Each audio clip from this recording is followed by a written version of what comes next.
Question de Nico Damerjvir. Penses-tu que Donnarumma vient de s'offrir la garantie de rester au PSG l'an prochain et surtout en titulaire indiscutable, c'est-à-dire d'enlever l'envie au PSG de recruter Chevalier? Tu sais, le problème c'est que c'est toujours la formule, héros un jour, zéro demain. S'il se déchire contre Aston Villa en quart de finale et que Paris se fait sortir par Aston Villa, tout ça sera remis en cause. C'est le côté extrêmement ingrat, déjà d'être joueur de foot pro et encore plus d'être gardien, parce que tu es tributaire d'événements, d'impondérables qui font que là. Et puis si aujourd'hui aussi, il faut reconnaître que si aujourd'hui on pouvait imaginer Chevalier remplacer Donnarumma dans le but du PSG, c'est que Donnarumma a failli dans plusieurs matchs de Ligue des Champions avant effectivement de faire une grande performance à Liverpool. Alex Nissa du 06. Alors, on t'attendait toi. Depuis le début de l'RQSI en Ligue des Champions, comment places-tu cette qualification du PSG à Liverpool en termes de performance et d'émotion? Est-ce la plus grande derrière la qualif à Chelsea au retour à 10 contre 11 en 2015?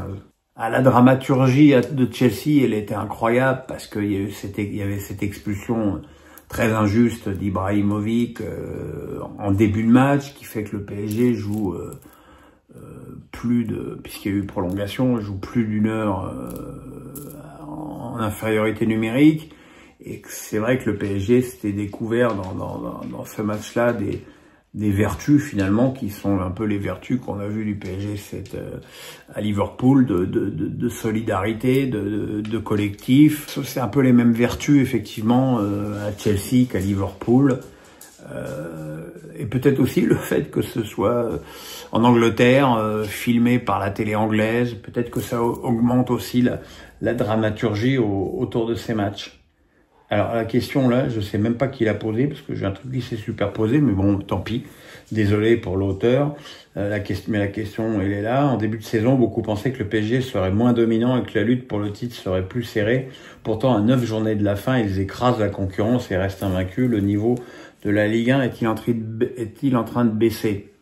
Ouais, baisser, t'as un club en quart de finale de Ligue des Champions, très probablement ce soir, on l'espère, un club en quart de finale d'Europa League, une équipe qui a été éliminée en huitième de finale de Ligue des Champions. Pour un championnat comme la France, ce sont quand même des bons résultats. Donc effectivement, je pense qu'il faut pas se tromper et que effectivement le championnat de France a des problèmes financiers, mais qui n'altèrent pas le niveau du championnat. Et moi, je note pas une baisse de qualité des matchs que je peux voir cette saison. Je trouve qu'il y a des équipes qui sont pas forcément extraordinairement bien classées et qui jouent bien, comme Toulouse, comme Strasbourg, Rennes qui, depuis l'arrivée d'Habib Beye, essaye quand même de faire quelque chose de cohérent.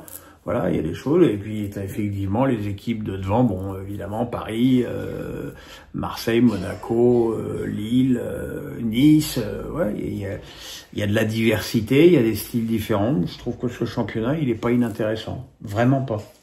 Marco me dit, je retente ma chance sur un thème qui colle parfaitement avec le sujet d'aujourd'hui. Peux-tu m'expliquer la différence entre pressing et contre-pressing quand on nous rabâche les oreilles en ce moment? Le pressing, c'est quand ton adversaire a le ballon et que tu le presses. Et le contre-pressing, c'est quand tu perds le ballon et que tu organises immédiatement un pressing pour contrer l'équipe qui t'a chippé le ballon. Mais bon, dans tous les cas, on est bien d'accord, ça reste du pressing. Une équipe qui pratique le pressing de façon intense, comme c'est par exemple le cas du PSG, va de toute façon nécessairement pratiquer le contre-pressing. Thibaut Momer me dit, que penses-tu de Tchouaméni? Ça reste, après toutes ces années, un peu un mystère. Pourtant, il garde la confiance de Deschamps et Ancelotti. La confiance d'Ancelotti, vous êtes gentil, mais bon, Ancelotti, il a quand même pas beaucoup le choix.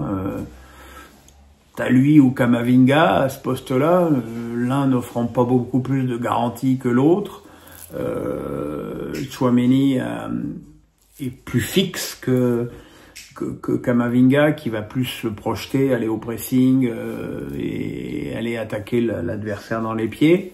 Mais quoi qu'il arrive, je pense que les deux n'ont pas le niveau d'un club de la dimension du Real Madrid.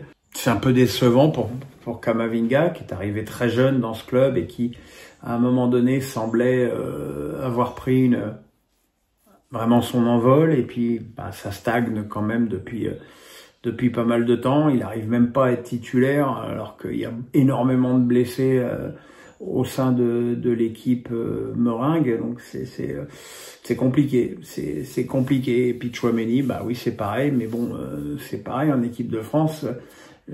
Pour qu'il ne joue pas, il faut trouver quelqu'un qui puisse jouer à sa place. Et là aussi, il n'y a pas une concurrence folle à ce poste. Supporter parisien me dit: que penses-tu de la diffusion du classique PSG-OM dans certaines salles de cinéma en France? Oui, pourquoi pas. Je connais pas le prix des places. Et puis surtout, j'espère que ça n'entraînera pas des dégradations et des incidents dans les cinémas, parce que soit ce seront des cinémas qui seront entièrement parisiens ou entièrement marseillais, mais s'il y a un mélange des deux, même si c'est une écrasante majorité pour un club ou pour l'autre, il risque d'y avoir des incidents. Et je suis pas certain que on ait besoin en France de multiplier les foyers d'incendie. Jackie Boy me dit: comment expliquer que pour la première fois depuis l'arrivée du Qatar, aucune star dans le club, et pourtant le jeu est excellent et qu'ils ont une bonne chance de gagner la C1. Oui, alors aucune star, d'accord, mais regardons un peu le prix investi sur les joueurs. Joao Neves 60 millions, Pacho 40 millions, Doué 60 millions, voilà, c'est pas des grands noms, mais enfin, ils ont été payés comme des grands noms. Alors certes, Paris a fait des choix, Paris a pris des risques sur ces joueurs-là. Il se trouve que, et c'est formidable, tous ces risques sont payants, que tous ces joueurs performent vraiment énormément et sont tous à un excellent niveau. Mais bon, voilà, quand tu investis, je dis encore une fois, 160 millions pour les 3 joueurs que je viens de citer, c'est quand même un petit peu normal aussi d'avoir un retour sur investissement. C'est une autre méthode, c'était aussi la méthode qu'avait Manchester City à ses débuts. Rappelez-vous que Manchester City avait dépensé 250 millions d'euros dans des défenseurs pas forcément tous très connus, qui sont devenus très connus une fois à City. C'est une autre façon, mais bon, il est évident que sans argent, tu pourrais pas faire ça. Supporter parisien, as-tu des anecdotes avec Paul Tchoukriel? Paul, moi je l'ai connu quand il arrivait à Canal, et on a été commenter plusieurs matchs en Angleterre ensemble. Il y en a un qui me revient pour des raisons pas extraordinairement gaies d'ailleurs en mémoire, c'est celui d'un 1er janvier à Brighton.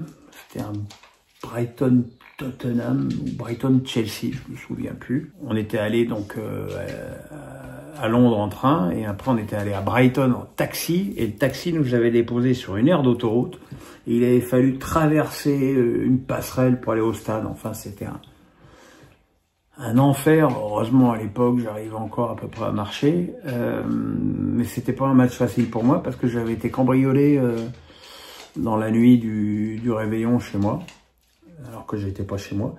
Et voilà. Et c'était...